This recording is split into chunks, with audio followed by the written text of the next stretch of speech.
जय भीम, जय भारत, जय मूल्य, नमो बुद्धाय, जय विज्ञान, जय संविधान, जय जोहर। साथियों जय भीम। मैं एडवोकेट अशोक कुमार बसोत्रा एक बार फिर आपके सामने हाजिर। पहले तो आप सबका तहे दिल से शुक्रिया, आपने हमारे चैनल को दिन दोगुनी रात चौगुनी तरक्की का रास्ता दिया है।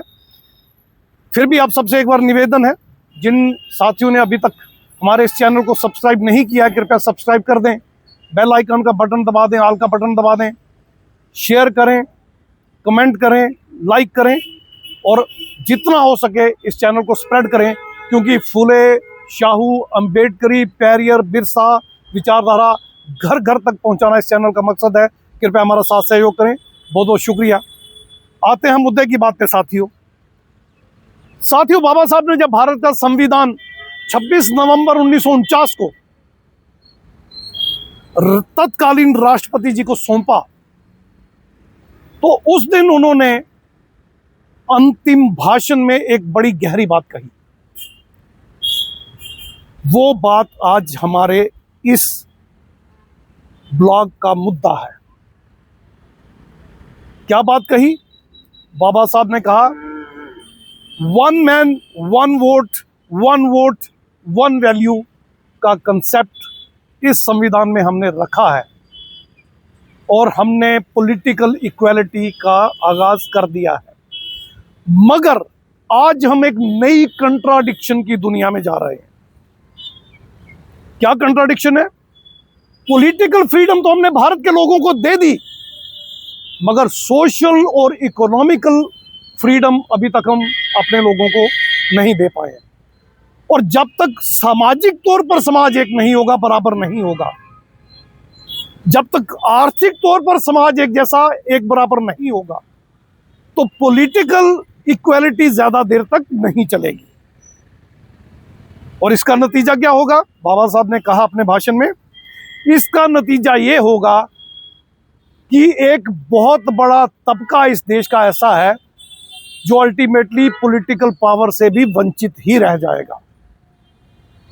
और फिर वो भारत की उस डेमोक्रेसी को, उस जमहूरियत को, उस लोकतंत्र को ब्लास्ट कर देगा, जिसका कंसेप्ट हमने आज भारत के इस संविधान में रखा।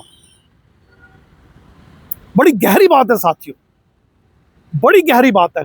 यह बात बाबा साहब कब कह रहे हैं? 26 नवंबर 1949 को। और संविधान कब लागू हुआ साथियों? 26 जनवरी 1950 को। आज हम मार्च के महीने में 2026 में जब बाबा साहब की इस स्टेटमेंट का आंकलन करते हैं, तो हम ये पाते हैं कि भारत में हैव और हैव नॉट्स का डिफरेंस बहुत ह्यूज हो गया। एक तरफ क्रॉनिक कैपिटलिस्ट हैं, अंबानी, अडानी, टाटा, बिरला जैसे बहुत पैसे वाले लोग, बहुत पैसे वाले, जिनके पास लाखों करोड़ रुपए हैं, अरबों खरबों रुपए हैं। और एक तरफ भारत में 145 करोड़ में से 85 करोड़ ऐसी पॉपुलेशन, ऐसी आबादी है जिसके पास 2 वक्त की रोटी भी नहीं है।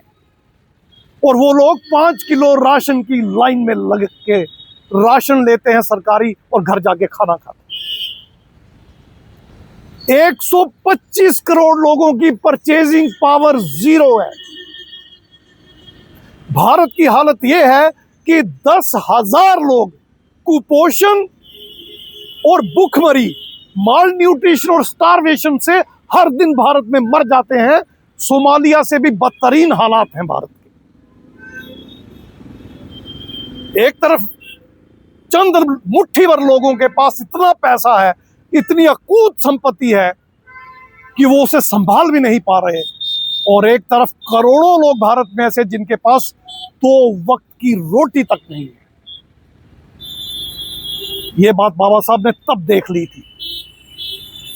दूसरी तरफ जब हम सामाजिक बराबरी की बात करते हैं, तो आज भी धर्म, वर्ण, जाति, उपजाति पूरी तरह से देश बटा हुआ नजर आता है।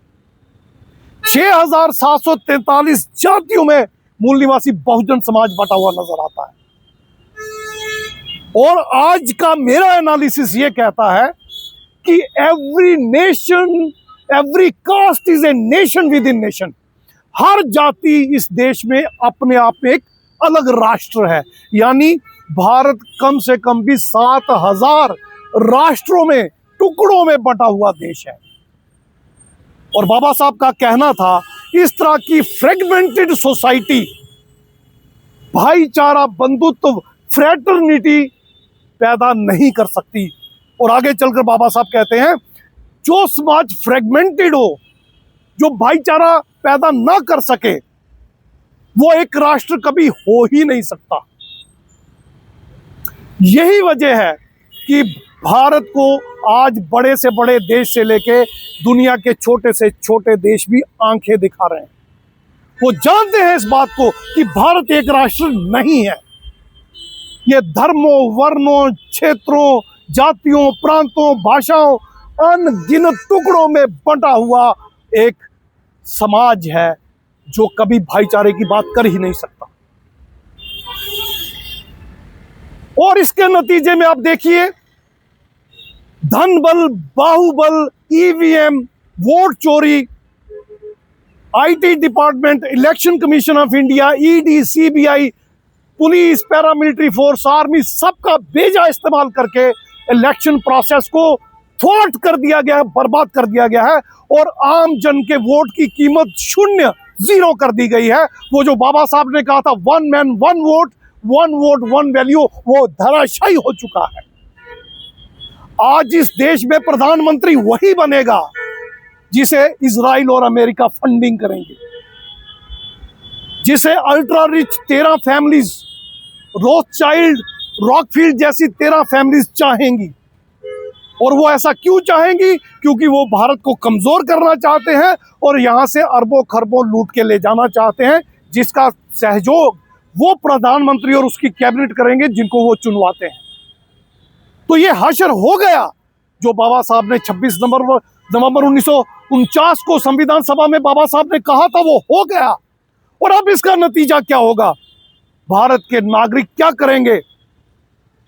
संविधान में दी हुई डेमोक्रेसी को, संविधान में दी हुई जमहूरियत को, संविधान में दिए हुए लोकतंत्र को ब्लास्ट कर देंगे। ये भविष्यवाणी की थी बाबा साहब ने। चेत जाओ। मैं भारत के सभी मूल निवासी बहुजनों से निवेदन करता हूं, कृपया जाग जाओ, चेत जाओ। बाबा साहब की उस भविष्यवाणी को समझो और एकजुट आओ और पूरी ताकत के साथ, अगर पॉलिटिकल प्रोसेस हाईजैक हो भी गया है तो पूरी ताकत के साथ एक क्रांति, एक रेवोल्यूशन खड़ा करो इस देश में। वो तुम्हें करना ही होगा, करो।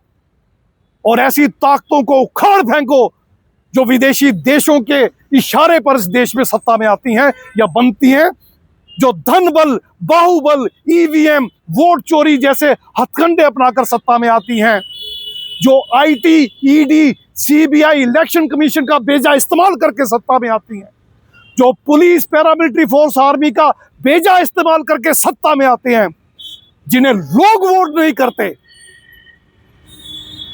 लोकतंत्र का अर्थ है लोगों के द्वारा चुनी गई और लोगों के लिए काम करने वाली सरकार।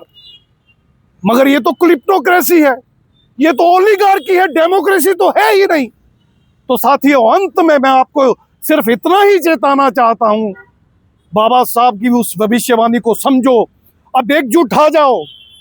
अगर इलेक्शन प्रोसेस से आप ऐसी ताकतों को उखाड़ फेंकने में असफल हैं जो इस देश की देशद्रोही ताकतें हैं, तो फिर क्रांति की ओर अग्रसर हो जाओ, रेवोल्यूशन खड़ा करो और फूले शाहू अम्बेडकरी, पेरियार, बिरसा मुंडा की ताकत इकट्ठी करो।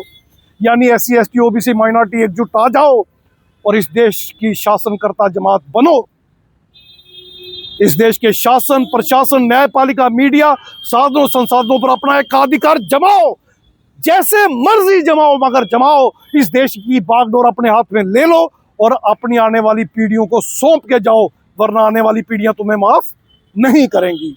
इन्हीं शब्दों के साथ, इस आशा और विश्वास के साथ कि आप मेरी बात को समझेंगे और बाबा साहब की उस भविष्यवाणी को सच साबित नहीं होने देंगे, जो बाबा साहब चाहते थे वो आप करेंगे। मिलते हैं अगले वीडियो में। जय भीम, जय भारत, जय मूल निवासी, नमो बुद्धाय, जय विज्ञान, जय संविधान, जय जोहार साथियों। जय भीम साथियों।